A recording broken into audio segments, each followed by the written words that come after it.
မုတ်စီပူခုံတာပေါ့နော်အဲဒီမုတ်စီပူခုံမှာတတူပိုင်းသားထည့်တယ်ဒီဘေးကိုအဟောင်းတီတီလေးတည်းအဲဒီမှာသူကပါပြီးဘောကာကြီးဆိုတာအရက်နဲ့ရတယ်နော်အရက်ပြန်တဲ့လောက်တာပဲဒီဦးပေါ့နော်သူကပါပြီးအခန်းပြတ်တော့သူ့အရေးကျူလိုက်တယ်နော်ဘေးကိုတီတီလေးတည်းစစ်ဖို့ထွက်တယ်အဲ့တော့သူကပြေ1.320နဲ့နော်အဲ့တော့အရေးကျူတဲ့ချိန်မှာသူကမီးပန်းဇူမီးပွားဇူဖြစ်လာ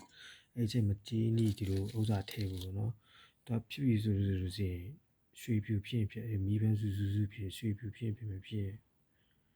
ရွှေဖြစ်တော့ပေါ့နော်ရွှေဖြူဆိုငွေဖြူတို့ပလက်တီနမ်တို့ကွာအဲ့ဒီချိန်မှာဇူဖြစ်တဲ့ချိန်မှာဒီကောင်ထဲလိုက်တတူပိုင်စားထဲလိုက်ဂျင်းနီမတွေ့တော့ဂျင်းနီမထဲပြဂျင်းနီထဲလိုက်တော့ရွှေဖြူအောင်အဲ့ဒီတော့ထဲလိုက်တဲ့ချိန်မှာသူကဘာပြောရလဲဆိုတော့မီးတွေးရကုန်သွားပြီမီးမလိုက်နိုင်တော့သူ့အမုံလေးဖြစ်ချိန်မှာအခွအကြီးဒီကောင်ကြီးတော့မီးတွေးနေသွားအခွအသေးတဲ့ပြောင်းလိုက်တယ်သူဒီမှာတတူကဂလက်စီဖြစ်လာသူကအလူမီနီယံသူကကာဗွန်တွေစုပ်တာကာဗွန်တွေစုပ်တယ်နောက်ပြီးတော့ထင်းယူတာတို့ထင်းပိုင်းရောအဆီတွေသူစုပ်တော့ဒီလိုအဆီတွေပြန်ထွက်လာသူထားရတာ2ရက်စီပြီးတာအခွအသေးပေါ့နော်အတိတ်ကဘူးပေါ့တန်းငွေယူစိတ်မှုပေါ့နော်ဒါကဘာဖြစ်တော့ကိတ်တယ်ဆိုတာသိတာဒီမှာအပွင့်တွေကြောက်ပွင့်တွေဖြစ်တာစိတ်မျိုးကြောက်ပွင့်တီဖြစ်တာကိတ်တယ်ဆိုတာဒီလိုအစီတွေနော်စပြစီတချို့ကစပြစီပြန်ထုတ်တာအစီကိတ်အောင်အသားတင်ပါမှလူတယ်ဆိုတာတော့ကိတ်အောင်လူရအဲ့လိုခဲသွားတဲ့အချိန်မှာသူရဲ့ပထမအဖွားအကြီးပြောတဲ့အပိုင်းတွေကိုပုံစံကွက်တဲ့တောင်းတဲ့အချိန်မှာဒီကောင်ပိုလုံးဖြောက်တာခဲမဖြူလို့ black eye ပေါ့နော်ကျောက်ဖြောက်တာပလက်တီနမ်လို့ black eye လို့ဖြောက်တာ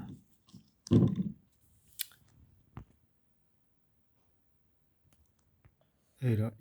အလူမီနီယံအပိုင်းဆိုင်တော့ဒါပဲဘိုးလုံးတော့ဖြစ်သွားတာနော်ဒီကတော့ပလက်တီနမ်တို့ AG ဆိုစီးပါတော့မီးပန်းဇူဆိုဒီနှစ်ခုမှတော့ဖြစ်တယ်နော်ဒီမှာလည်းဖြစ်တယ်မီးပန်းဇူဒါဇူနေဒီကောင်ဇူများတယ်ဇူအဲ့တော့အဲ့ဘေဒီဦးနဲ့ခဲဓာတ်တွေပါလို့ဇူဖြစ်တယ်တရား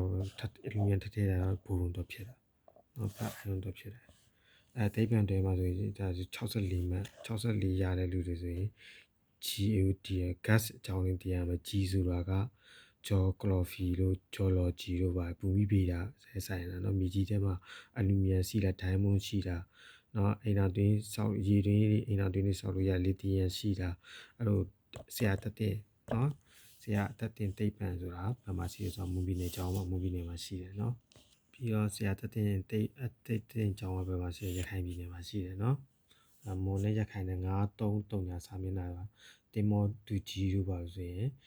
မွန်နဲ့ရခိုင်ရယ်ရှမ်းနော်933ညာဆိုရင်ရှမ်းစာမျက်နှာ930ဆရာတက်တင်မှာဆိုပါတယ်တင်မောတူကြီးအင်္ဂါ9ပါအဲ့ဒီအကြောင်းလေးတင်ရမှာနော်တိတ်ကနေ64မျိုးထဲမှာပါဆိုတော့ AGA အစားမှာပါဆိုတော့အာဂတ4မျိုးကြောင်းပါမယ်နော်ခေါင်းကင်နေကြောင်းတင်ရမယ်နော်အဲ့ဒီမှာတိတ်ပန်တဲ့64မျိုးပါတွေ့လားအာဂတ4မျိုးကြောင်းတင်ရမှာနော်အဲ့မှာကဲပင်အဖွဲဆိုတာတည်လားကဲပင်ဆိုတော့ temperature အပူချိန်တိုင်းတာတဲ့ဖွဲနော်ကဲပင်ဆိုတာဒီအခန်းမှုချိန်တွေမှာတိုင်းတာတဲ့ဖွဲနော်အဲ့ဒါgalaxy က9မျိုးရှိတယ်နော်စကုဝိညာဏဉာဏ်မနောဝိညာဏဉာဏ်နော်တန်သမုဂ္ဂတိသဓမ္မနံနော်ဇိဝဝိညာဏနံနော်တန်သမုဂ္ဂတိသဓမ္မနံအဲ့ဒါဒီအကြောင်းတင်ရမယ်နော်နော်ဇာကလနော်ဒီမှာဇာကောနတဏ္ဍာကြီးဆိုတော့နော်အလူမီနီယံနဲ့ကမ္မစီနဲ့ဆိုင်တဲ့ဥစ္စာတွေဒီမှာဆိုဇိဝဝိညာဏနံဆိုတာကမြတ်စွာဘုရားကျတော့သင်္သာရှိခြင်းအားတဲ့နော်အဲဒီဇီဝကစီကံဇီဝကစီးစရာတို့ကဘာတွေလို့ဆိုတော့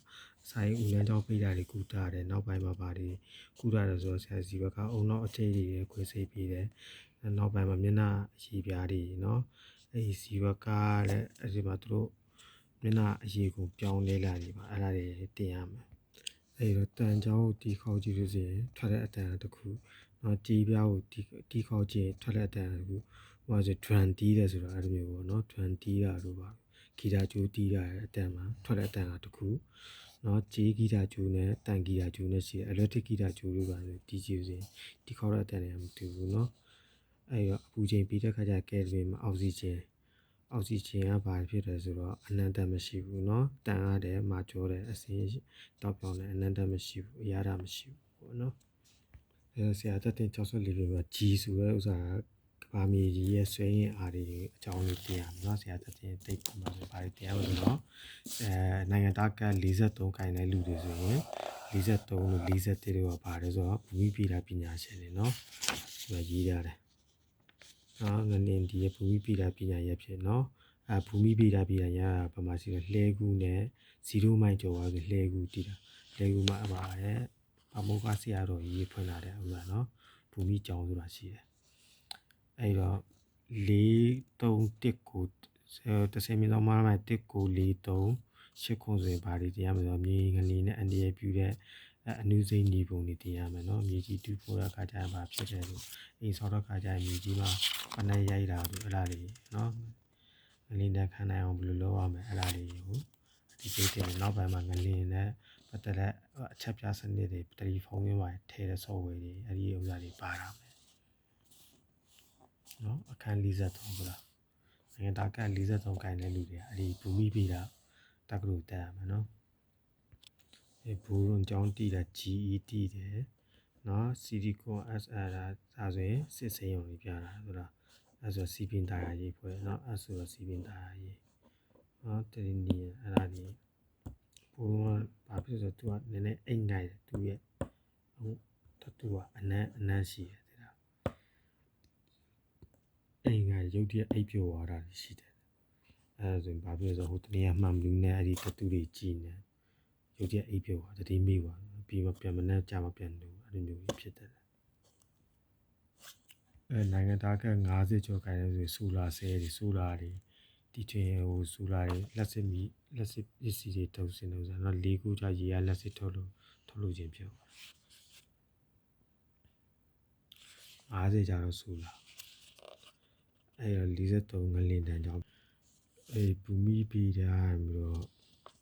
ထုတ်ပြန်လာတဲ့ channel ချင်းနဲ့ချောင်းပြည့်ယူဆိုချင်းနဲ့ချောင်းမရှိချောင်းတာကန်းကြီးပြည့်ယူရှိတယ်နော်အဲ့တော့ပြည်နေမှာပြည့်ယူစကိုင်းပြည့်ယူရှိတယ်နော်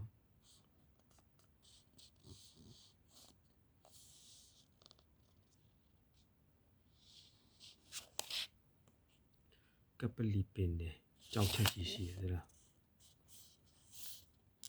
ဘူမိပြည်တာပညာရှင်တွေရာမျိုးဒီနေ့ခေတ်မှာဒီငလင်လောက်တဲ့စင်းစရာပြူဆိုတာနော်အဲ့ဒါငလင်ဘယ်လိုရှိလဲဆိုတော့ကာကြီးရင်ငါအတီးရှိတယ်နော်ဂျပန်နိုင်ငံမှာဆို1990မှာဟန်ရှင်ငလင်ကြီးလုပ်ခဲ့တယ်နော်1987မှာငလင်တန်းခံစားရတယ်နော်ဒီတိုင်းပညာရှင်တွေကမြန်မာနဲ့ဂျပန်တွေကလည်းအဲ့ဒီပင်နေပြင်နဲ့ညီးရဲ့နေရာတွေဖြစ်ဖြစ်တာရှိတယ်ရခိုင်ရဲ့ဒီနားမှာစကိုင်းပြည့်ပေါ့နော်လီတိုက်တော့ကြောက်ချက်တွေရွေးနော်ပင်နေကိုပင်ကလာပင်နေကိုလီတိုက်တော့ကြောက်ချက်တွေရွေးအခန်း44ဆိုမြေကြီးလန်းနော်ကဝွန်ကြောက်လို့ကြောက်စီလန်းငလင်တန်းကပွင့်နိုင်တဲ့ညီးတွေအဲ့ဒါတွေပါနော်ငလင်တန်းကပွင့်ရအခန်း44မှာရှိတယ်ပကံမှာလှုပ်သွားတဲ့ငလင်ဆိုလို့ရှိရင်နော်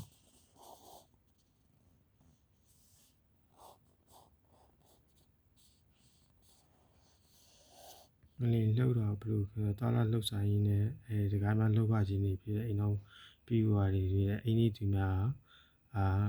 ရရှင်တည်နိုင်တယ်ပေါ့နော်ရှင်းပါအမြတ်မအိမ်နေတဲ့သူတွေချက်ချင်းတည်တယ်ငလင်လှုပ်လို့ဆိုတော့ဟိုဒန်းစီမျိုးပေါ့နော်ကြောက်ပြားရွေးတာဒန်းစီဆိုဖြစ်တယ်မန္တလေးအင်းဝါစကိုင်းရန်ကုန်ငလင်များမှလုံးစွာအင်အားပြင်းထန်တယ်နော်ရန်ကုန်ငလင်ကြောက်ရတယ်ဆိုတာအဲ့ဒါကြောင့်မို့နော် စကိုင်းပြည့်ရွေးကြောင်ကောက်ချက်ချတယ်နော်မြို့တစ်ဝိုက်နာမှာဆိုငလင်ကြီးရှိတယ်ကြောက်ဖြူမှာရှိတယ်နော်ဒီကာမိုင်းဆိုရင်ကာမိုင်းခလင်းဆိုရင်ချမ်းပြည်နယ်ပေါ့နော်ချမ်းပြည်နယ်စကိုင်းပြည့်ရွေးနော်အဒီနာမှာရှိတယ်မအောင်ကျုံးမှာလည်းရှိတယ်နော်